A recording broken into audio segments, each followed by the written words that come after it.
ભવાની, શિવજી કહે છે જે પગ વગર ચાલે એવું બ્રહ્મ તત્વ, જે હાથ વગર બધું કામ કરે એવું બ્રહ્મ તત્વ, જે મુખ વગર બધાના ભોગતા બને એ બ્રહ્મ તત્વ, જે આંખો વગર બધાને જોવે એવું બ્રહ્મ તત્વ, જે કાન વગર બધાને સાંભળે એવું બ્રહ્મ તત્વ, જે શરીર વગર બધાને સ્પર્શ કરે એવું બ્રહ્મ તત્વ, આવી જેની અલૌકિક કરણી છે, જેનો મહિમા વેદ પણ નથી જાણતા, ખાલી એ જ જાણે જેને એ જણાવવા ઈચ્છે. બાકી કોઈ જેહી મિગાવહી વેદ બુધ જાહી ધરહી મુનિ ધ્યાન. એ કૌશલપતિ ભગવાન રામ એ પરમ તત્વ છે દેવી. એનો અવતાર શું કામ થયો? એના કારણો છે, પણ ઈશ્વર માટે કોઈ કારણ છે પણ નથી. છતાંય ગીતાનો થોડો ન્યાય લઈને ચોપાઈઓ લખી છે.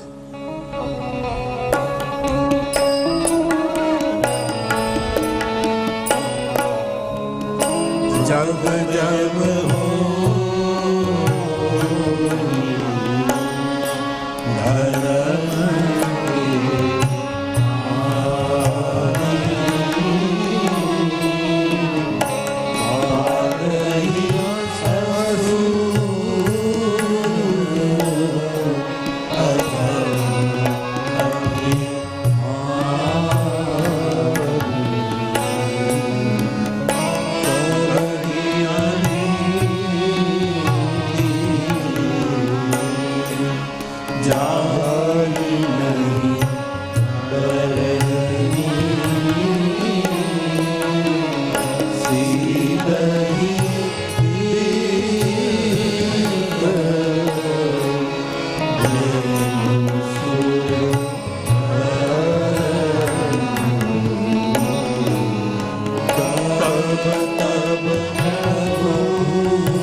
ધર્મને હાનિ થાય, ધર્મનો નાશ કોઈ દિવસ ન થાય એટલું વાક્ય સમજી લેજો. આ જગતમાં ધર્મનો કોઈ દિવસ નાશ નહીં થાય, એને હાનિ અમુક તત્વો પહોંચાડે છે. અથવા તો એટલી બધી હદે ધર્મના સૂત્રોના વિપરીત અર્થો કરવામાં આવે ત્યારે સ્વયં ધર્મ પુરુષને ગ્લાનિ ઉત્પન્ન થાય. ગીતા ગ્લાનિ શબ્દનો પ્રયોગ કરે છે, માનસ હાનિ શબ્દ. યદ્યપિ ગ્લાનિ શબ્દનો પણ તુલસીદાસજીએ ધર્મને, મહારાજ દશરથજીને ગ્લાનિ થાય છે ત્યાં દશરથ ધર્મ પુરુષ છે. તો હે ભવાની, જ્યારે જ્યારે ધર્મને હાનિ થાય, અસુર, અધમ અને અભિમાની, રાક્ષસી, આસુરી અને મોહિની લોક વધી જાય, આ ત્રણ પ્રકારની માયાને જે આશ્રય માનીને બેઠા છે, એને લીધે સમાજમાં એવો સમાજ ઉભો થાય છે. આવા તત્વો સાધુ, વિપ્ર, ધરતી, શાસ્ત્રો એ બધાને બહુ નુકસાન કરે છે. અને અનીતિ એટલી હદ સુધી વધે કે એનું વર્ણન ન થઈ શકે. એવી પરિસ્થિતિ સમાજમાં જ્યારે થાય છે ત્યારે ભગવાન વિધવિધ અવતાર ધારણ કરે છે, વિધવિધ રૂપ લઈ અને ધરતી ઉપર પધારે છે. પછી ક્યારેક આપણે એને 24 રૂપે જોયા, ક્યારેક 10 રૂપે જોયા, પણ પરિસ્થિતિમાં આવી, સૃષ્ટિમાં જ્યારે આવી સ્થિતિ આવે ત્યારે ભગવાન સજ્જનોની પીડા હરવા માટે ધરતી ઉપર આવે છે. રામ તત્વ શું કામ આવ્યું દેવી? એ પરાત્પર બ્રહ્મ શું કામ નરલીલા કરે છે? એના કેટલાય કારણો છે. એને આમ જોઈએ તો એકેય કારણ નથી. જગત આખાનો વિજ્ઞાનનો સિદ્ધાંત આપ જાણો છો કે આ જગતમાં જે કંઈ થાય છે કાર્યકારણ સિદ્ધાંતથી થાય છે. કારણ હોય એટલે જ આપણે કાર્ય કરીએ છીએ. કારણ છે મારે કથા કહેવાની એટલે હું કથા ગાઉં છું. કારણ છે તમે કથા સાંભળવા આવ્યા છો એટલે. કાર્ય અને કારણ, કારણ કાર્યનો જે સંબંધ છે એ વિજ્ઞાનનો, પરંતુ પરમ તત્વ એક એવું તત્વ છે એને કાર્ય કારણ લાગુ ન પડે. છતાં દેવી, રામના અવતારના 5 કારણો હું તમને બતાવું કે ભગવાન શું કામ આવ્યા. પહેલું કારણ જય અને વિજયનું બતાવ્યું. વૈકુંઠના દ્વારપાળો સનતકુમારો આવે છે, કંઈક રકઝક થઈ અને દ્વારપાળોને સનતકુમારોએ શ્રાપ આપી દીધો કે આટલે ઊંચે આવ્યા છો, એનો અભિમાન છે, તમારું પતન જ નહીં થાય, જાઓ ભયંકર રાક્ષસ થઈ જાઓ. 7 જન્મ લેશો પછી પરમાત્માના દ્વારે પાછા આવશો. હા, વેર બાંધશો હરિની સાથે તો 3 જન્મે તમે પાછા આવશો. નિર્ણય તમારા ઉપર. દેવી, આ દ્વારપાળો જય અને વિજય નિર્ણય કરે છે કે ભજન કરીએ અને 7 જન્મ સુધી હરિથી દૂર રહેવું પડે, એના કરતાં વેર બાંધીએ પણ જલ્દી પ્રભુની પાસે જઈએ. સતયુગમાં હિરણાક્ષ અને હિરણ્યકશિપુ બન્યા, જેના માટે 2 અવતારો હરિને લેવા પડ્યા. ત્રેતાયુગમાં એ બંને જય વિજય રાવણ કુંભકર્ણ બન્યા અને ઠાકોરજીને રામ અવતાર લેવો પડ્યો.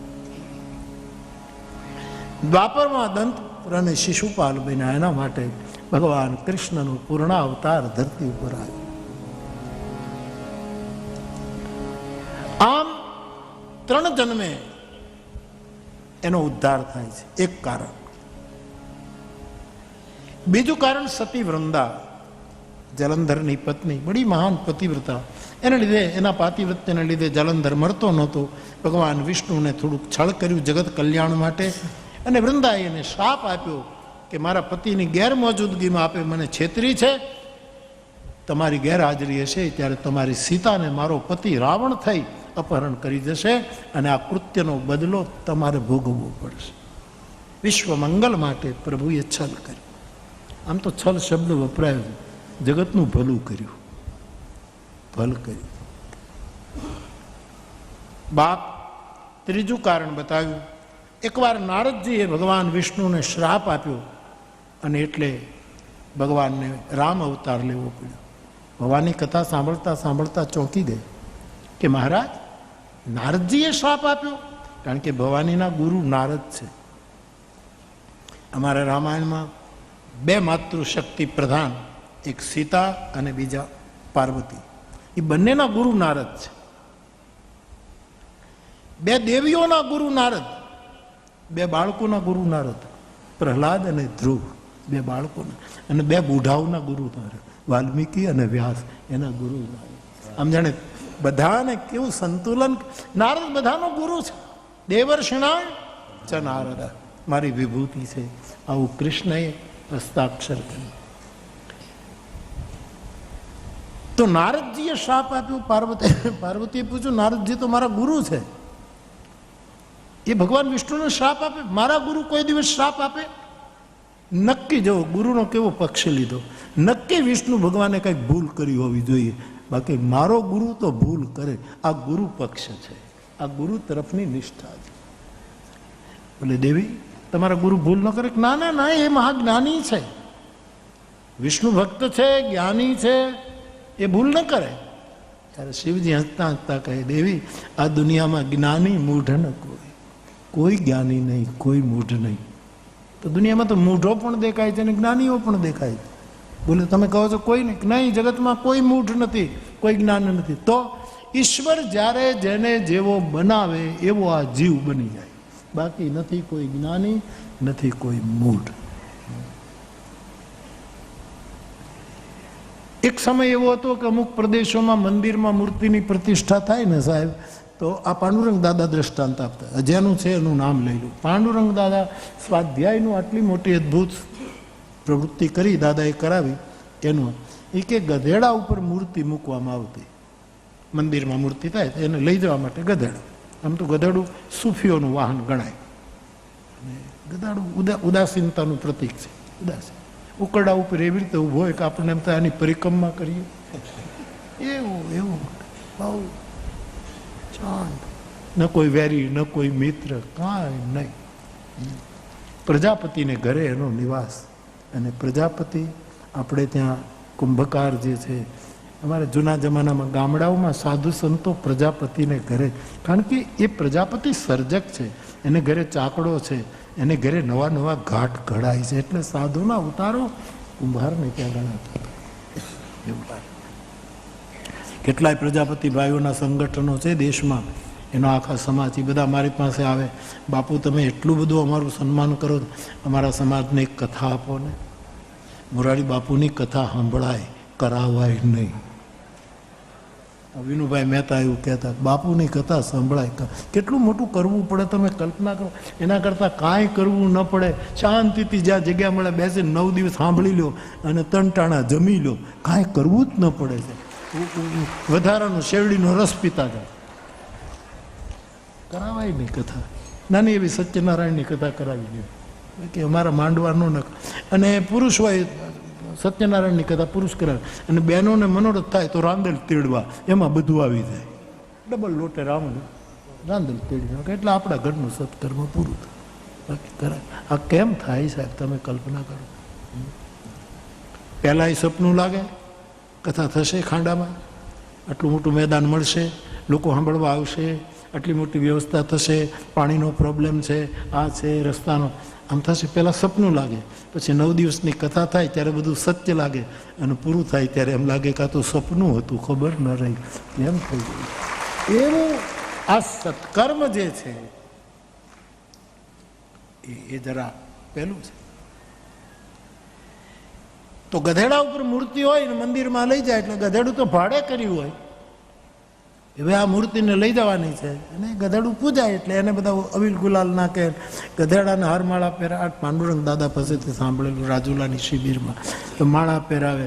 અને ગધેડાના પીઠ ઉપર મૂર્તિ હોય ત્યારે ગધેડું આવે ને બધા જય જયકાર કરે, તો ગધેડું એને એમ કે બધા મને પગે લાગે કે મારો જય જયકાર. એને એ ભાન જ નથી કે આ ઉપર દેવ બેઠો છે ને એને આ નમસ્કાર છે, હું તો ભાડુતી છું. અને સાહેબ જ્યાં મંદિરમાં મૂર્તિની પધરામણી હોય ત્યાં બધા ભક્તો આવે, વાતે ગાતે એની પીઠ ઉપરથી મૂર્તિને લઈ લે, એના માલિકને પૂછે કેટલા રૂપિયા, 200 રૂપિયાનું આપણે ઠરાવ્યું, 200 રૂપિયા આપે. પણ ગધેડાની ટેવ પડી જાય ને એટલે આમાં આમાં મને ઊભો ઊભો કર્યા જ કરે, આમાં આદત પડી ગઈ માન નહીં. પછી એનો માલિક હોય 2 દંડા મારે અને ઉપાડી દે. આ બધું છે ને સાહેબ, કોક આપણી ઉપર બેઠો છે એ જ કરે છે, આપણે ખાલી માથું હલાવીએ છીએ કે આવું પાંડુરંગ દાદા કહેતા. આવી નાની નાની વાતો બહુ મજા આવે. મને યાદ હોય ત્યાં સુધી એ મહાપુરુષોનું સ્મરણ કરીને હું વાણીથી એનું શ્રાદ્ધ કરી લેતો હું છું સાહેબ. આ બધા પુરુષ સૂર્યો આપણે ત્યાં હતા સાહેબ, ગજબ બધા કામ કરી ગયા છે. કેવા કામ કરી કૃષ્ણશંકર દાદા લો, કેવા કેવા મહાપુરુષો. ખેર કોના કોના નામ ગણાવો. ભય જે અહય જે થઈ ગયા, જે અત્યારે છે અને જે ભવિષ્યમાં થતા રહેશે, એ બધાને ખાલી પ્રણામ કરી અને એના કરજામાંથી મુક્ત થવાનું હોય છે. તો કોઈ જ્ઞાની નથી, કોઈ મૂઢ નથી સાહેબ. જીવ જ્યારે જેને જેવો બનાવી દે. એક ફકીર ગયો અકબરના દરબારમાં. અકબરે કીધું મારે એક રહસ્ય જાણવું છે, આ કાયનાત આ દુનિયા જે છે એનું મારે રહસ્ય જાણવું છે. તમારું નામ સાંભળ્યું છે કે તમે રહસ્યવાદી છો, તમે બધા રહસ્યો જાણો. ફકીરે કીધું કોઈની પાસેથી જાણવું હોય અકબર તો એને ઉપર બેસાડાય, જાણનારને નીચે બેસાડાય. જિજ્ઞાસા છે નીચે. પણ પેલા વાત કરો શું જાણવું છે, કે ઈશ્વર શું કામ કરે છે એ મારે જાણવું છે. બરાબર, હું જવાબ આપું, પણ તમારે નીચે બેસવું પડે. અને જેની પાસેથી જાણવું હોય એને ઉપર બેસાડવો. અકબરને જાણવું જ હતું કે ઈશ્વર શું કામ કરે, એટલે અકબર ગાદી ઉપરથી નીચે વહી આવ્યો અને ફકીરને ઉપર બેસાડ્યો. મહારાજ બતાવો ઈશ્વર શું કામ કરે. હવે કહેવાની શું જરૂર, આ જ કામ કરે. હમણાં 5 મિનિટ પહેલા તું ઉપર હતો ને હું નીચે હતો, 5 મિનિટમાં હું ઉપર ને તું નીચો. આમાં કોણ જ્ઞાની કોણ મૂઢ છે. જેહી જસ રઘુપતિ કરી હિતસ તે છન એક બને.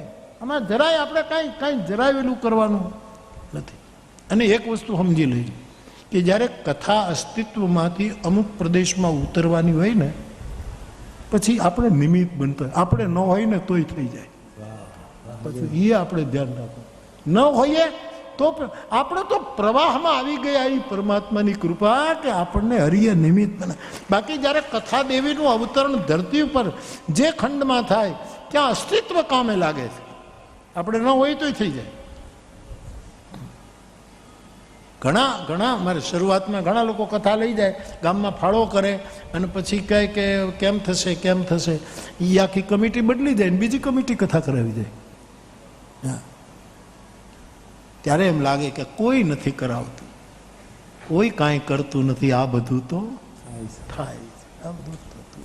હા, પ્રભુ નિમિત્ત બનાવે છે. એ કુટુંબ ભાગ્યશાળી ગણાય.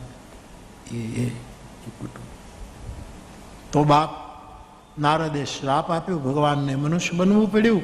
એ ત્રીજું કારણ. અને ચોથું કારણ મનુ અને શત્રુપાએ નૈમિષારણ્યમાં ધેનુમતી નદીને કિનારે, ગોમતીને કિનારે ખૂબ તપ કર્યું. પ્રભુ પ્રગટ થયા અને કહ્યું માંગો. ત્યારે માંગ્યું કે આવતા જન્મમાં અમે પતિ પત્ની પાછા પતિ પત્ની જ બનીએ અને અમારા ઘરે તમારા જેવો દીકરો જન્મે. ભગવાન ભાવમાં આવી ગયા. એને તથાસ્તુ કહ્યું. તથાસ્તુ કહ્યા પછી પ્રભુને વિચાર આવ્યો કે મારા સમાન તો જગતમાં કોઈ છે જ નહીં, મારા જેવો દીકરો કેમ થાય? પણ હવે બોલાઈ ગયું એટલે કહ્યું કે આપ અયોધ્યામાં દશરથ અને કૌશલ્યા બનશો, હું પોતે જ તમારો પુત્ર બનીને આવીશ. હે પાર્વતી, આ રામના અવતારનું ચોથું કારણ. પાંચમું કારણ, રાજા પ્રતાપભાનું કુસંગમાં ભાન ભૂલ્યો.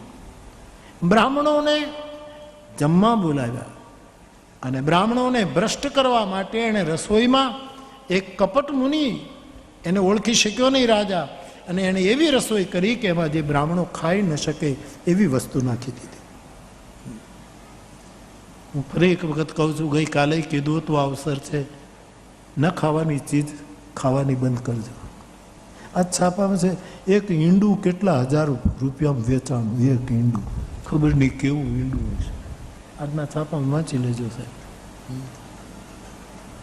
આપણાથી અમુક વસ્તુ ન ખવાય. તમારા છોકરાઓને અમુક પ્રકારનું આઈસ્ક્રીમ ખવડાવો ને તો એનું લેબલ વાંચજો કે એમાં કોઈની ચરબી તો નથી, એમાં કાંઈક બીજું તત્વ તો નથી. સાહેબ બહુ સાચવવું પડશે સાહેબ.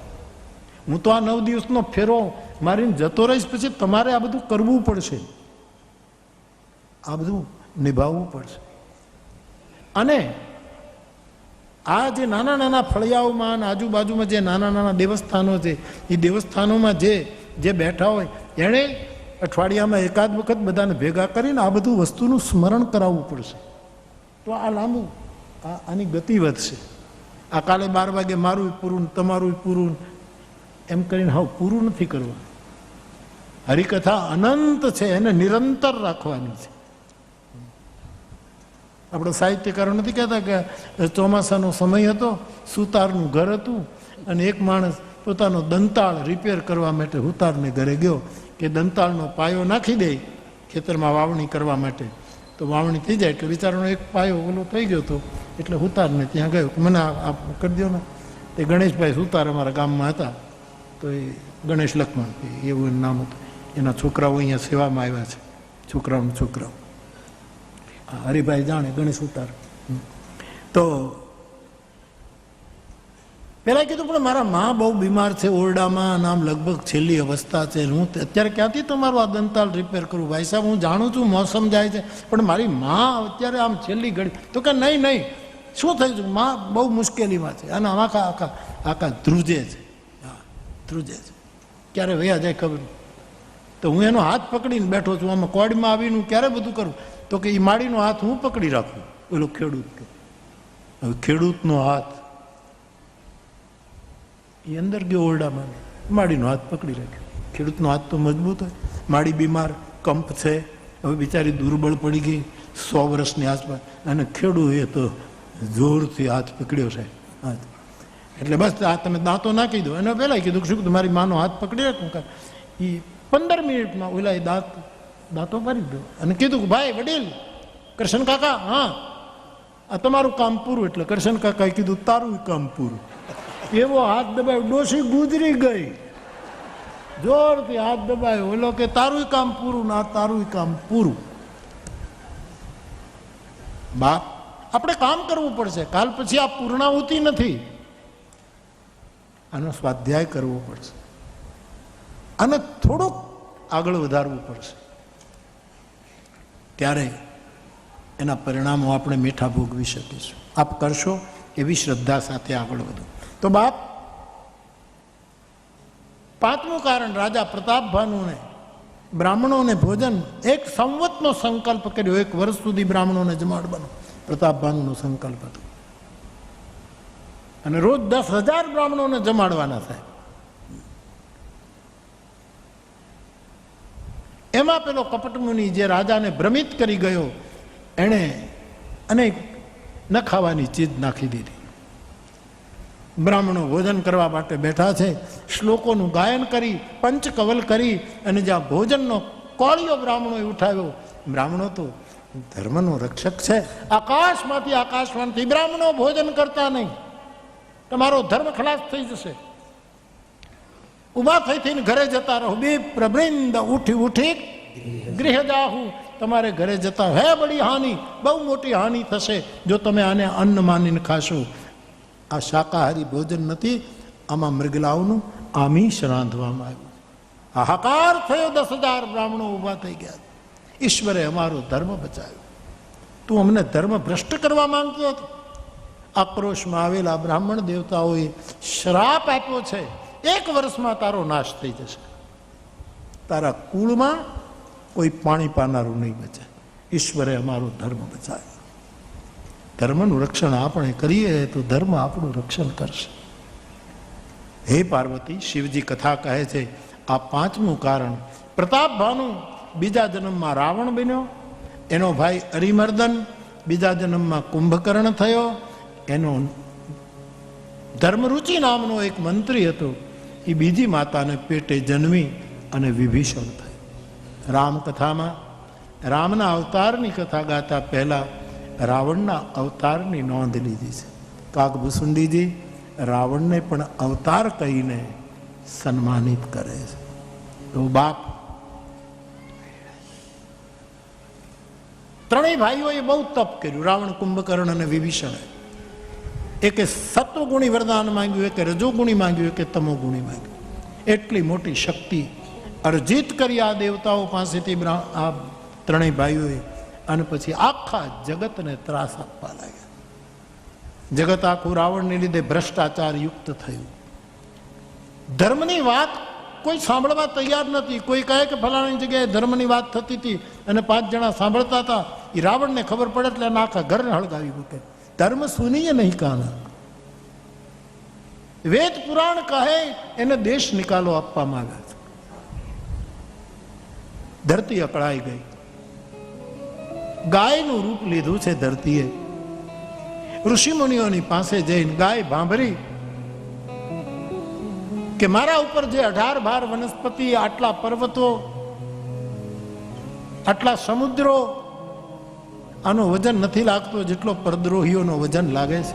મને આમાંથી બચાવો.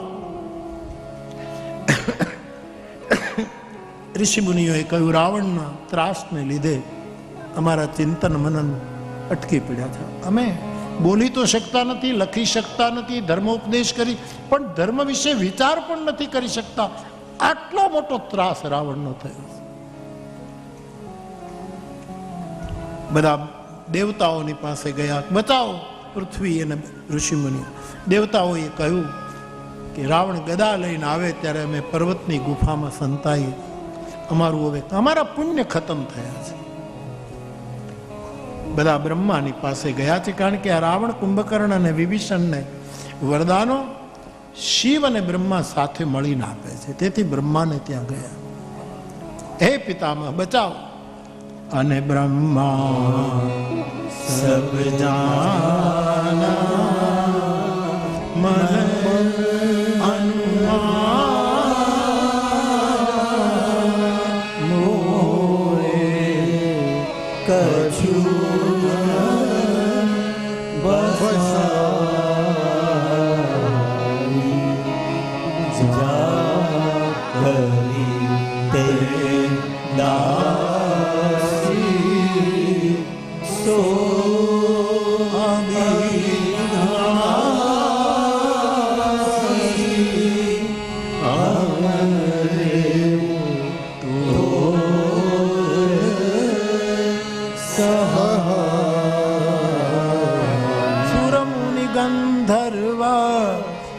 મિલી કરી સગે બિરંચી કે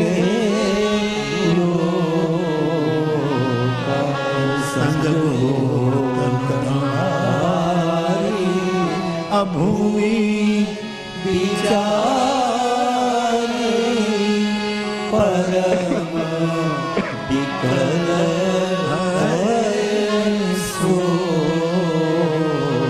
બ્રહ્માએ બધી વાત જાણી અને અનુમાન કર્યું કે આમાં હવે કોઈ કાંઈ કરી શકે એમ નથી સિવાય પરમાત્મા.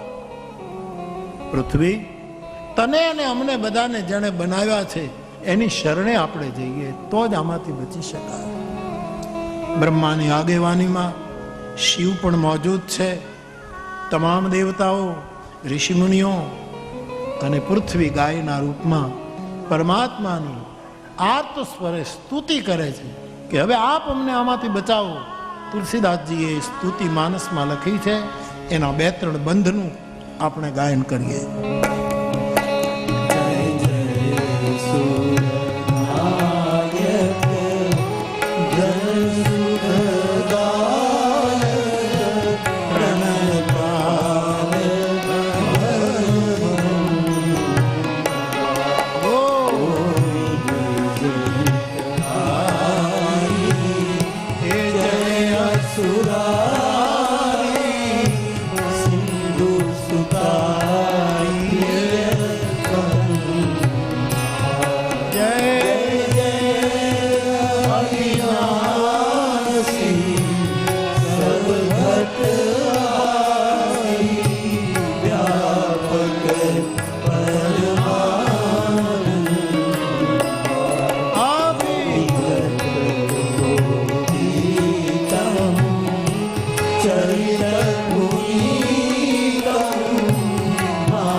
દેવતાઓએ જ્યારે આ સ્તુતિ કરી એના ફલ સ્વરૂપે અયોધ્યામાં ભગવાન રામ રૂપે પ્રગટ થશે એવી આકાશવાણી થાય છે. આપણે ભાવથી આ સ્તુતિમાં ભાગ લઈએ તો આપણા હૃદયની અયોધ્યામાં પણ રામ ભાવ પ્રગટે. એટલા માટે 1 મિનિટ